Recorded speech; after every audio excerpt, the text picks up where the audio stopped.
Artinya sebanyak apapun NaCl yang dimasukkan di dalam air, seluruhnya akan larut tanpa terjadi endapan. Jangan lupa like, subscribe, dan tekan tombol lonceng tidak tertinggal video terbaru dari channel Jimmy ID. Assalamualaikum warahmatullahi wabarakatuh. Berjumpa kembali di channel Jimmy ID, channel pembelajaran kimia, belajar kimia lebih nyata. Hari ini kita akan belajar tentang kelarutan dan hasil kali kelarutan. Ini adalah materi kelas 11 semester 2. Semoga pagi ini anak-anak tetap sehat dan semangat untuk belajar kimia. Berbicara tentang kelarutan, saya akan mengajak anak-anak apa itu kelarutan. Nah, kelarutan adalah jumlah maksimum suatu senyawa atau zat yang bisa larut dalam sejumlah pelarut. Satuan kelarutan adalah mol per liter. Oleh karena itu, satuan kelarutan sama dengan molaritas. Maka kelarutan juga bisa didefinisikan sebagai konsentrasi zat yang masih bisa larut dalam suatu pelarut. Nah, berdasarkan sifat kelarutannya, kondisi garam dibedakan menjadi 3 kondisi, yakni sebagai berikut. Nah, kondisi tidak jenuh. Nah, misalnya seperti di gelas A. Jadi kondisi saat konsentrasi nyata suatu garam belum melampaui kelarutannya. Jadi ini ketika ditambah 1 sendok gula misalnya atau garam, ya ini masih bisa melarutkan. Ketika tambah setengah sendok lagi juga masih bisa melarutkan. Ini adalah kondisi tidak jenuh, kondisi yang masih bisa melarutkan. Yang kedua adalah kondisi tepat jenuh. Artinya kondisi saat konsentrasi nyata suatu garam sama dengan kelarutannya, sehingga zat ini tepat mengendap. Jadi misalnya di gelas B ini, jadi ini belum mengendap tetapi ini tepat jenuh. Artinya ketika ini ditambahkan setengah sendok atau berapapun, ini akan mulai mengendap ya. Jadi zat yang ditambahkan akan mengendap. Nah, selanjutnya adalah kondisi lewat jenuh.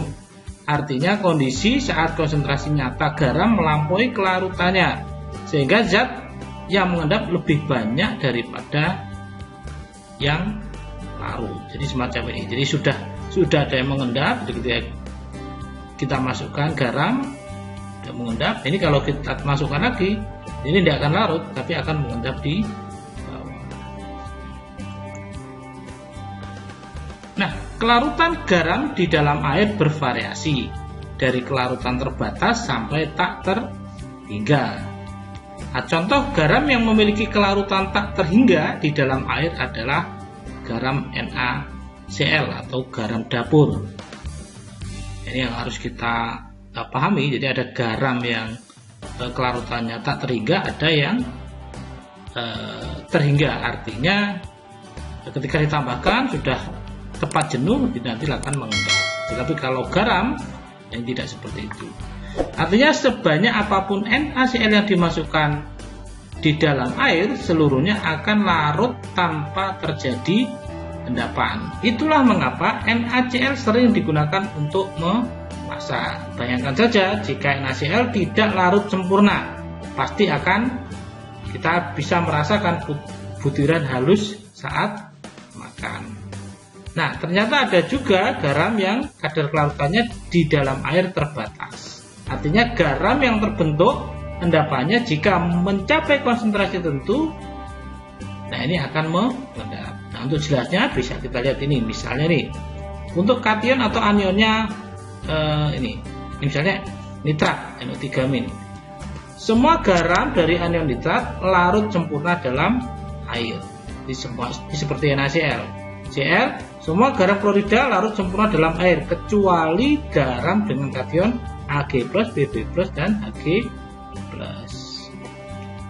Selanjutnya adalah SO4, ion sulfat, ion karbonat, ion hidroksida, ion oksalat. Garam-garam sulfat golongan 1A larut sempurna dalam air, sedangkan garam sulfat golongan 2A memiliki kelarutan yang terbatas dalam air. Jadi ada kelarutan, saya ingatkan lagi, ada 2 macam, ada kelarutan terbatas, ada kelarutan tak terhingga. Nah, untuk ion golongan atau kation golongan 1A, Li, NaK, RbCs, semua garam dari kation logam golongan 1A larut sempurna dalam air. Selanjutnya adalah hasil kali kelarutan atau KSP, konstanta solubility product. Nah, KSP menunjukkan batasan maksimal ion-ion suatu zat dapat larut dalam air. Nah, KSP diterapkan atau dikhususkan pada senyawa yang umumnya garam yang sukar larut dalam air.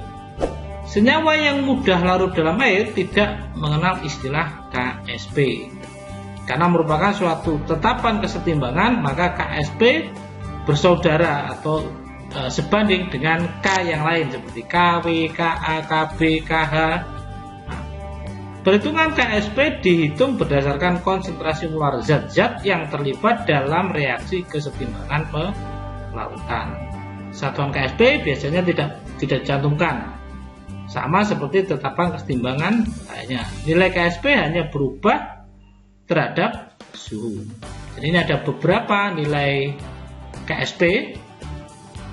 Nah, ini ada tabelnya. Jadi misalnya aluminium hidroksida, KSP-nya ini datanya sudah ada, kita tinggal menggunakan.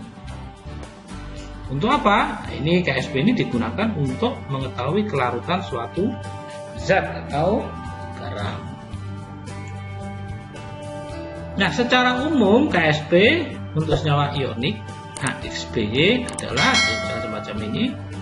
Ini adalah turun menjadi A M plus Y BN min. Nah, ini kita pangkatkan produknya ini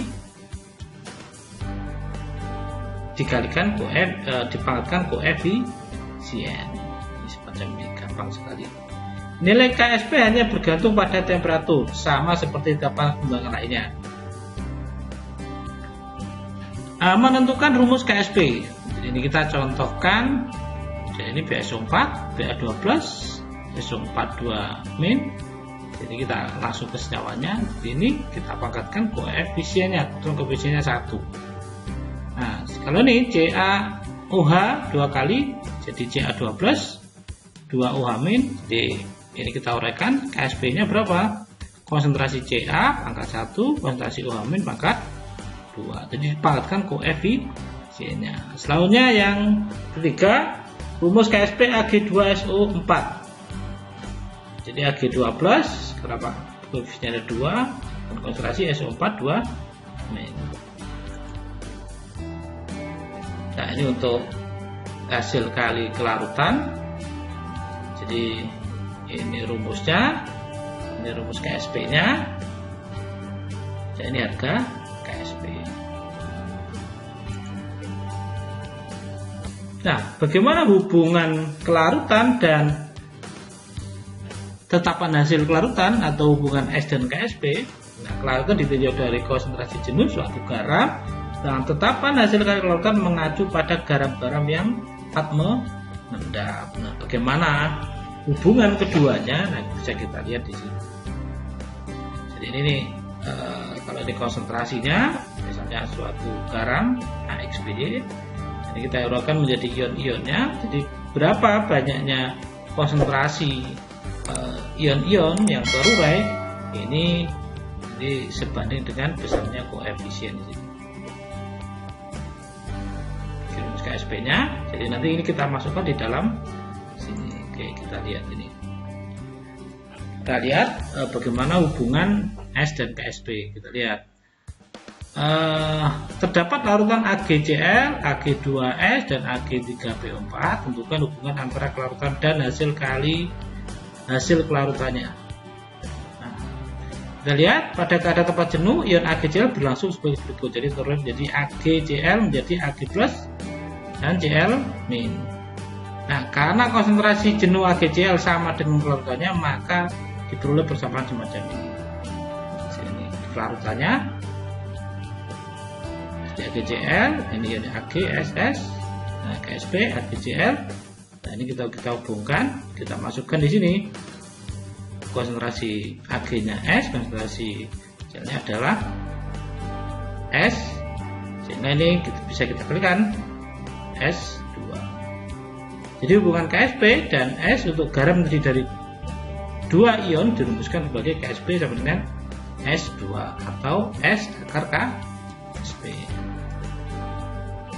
Selanjutnya, terdapat larutan AgCl, Ag2SO4 dan Ag3PO4. Tentukan hubungan antara kelarutan dan tetapan hasil kelarutannya. Kalau tadi kita bahas yang AgCl, sekarang kita bahas yang Ag2S. Nah, Ag2S ini kita harapkan menjadi 2Ag+ dan S2-. Ini besarnya dari 2 kali lipat jadi 2S karena ini koefisiennya 2. Oke. Nah, kita lihat ini KSP, Ag-nya konsentrasinya 2Ag, artinya 2S kuadrat. Ini S-nya tetap, ya ini 4S3. Jadi hubungan KSP dan 4S3 dan S untuk garam terdiri dari 3 ion adalah KSP sama dengan 4S3 atau S sama dengan KSP per 4 akar pangkat 3. Selanjutnya yang terakhir, Ag3PO4. Hubungan KSP dan S dirumuskan sebagai berikut. Ag3PO4, 3Ag dan PO4 3-. Ini kelarutan S, 3S, ini S, ini 3S karena ini 3, koefisiennya 3. Jadi kita masukkan dalam persamaan.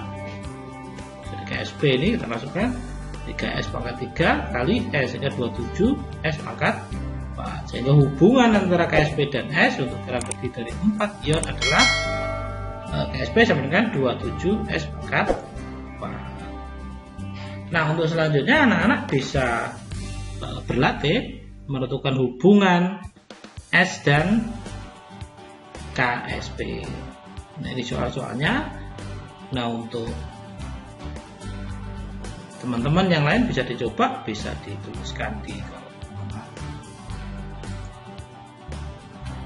Oke, itu tentang konsep dasar tentang kelarutan dan hasil kali kelarutan.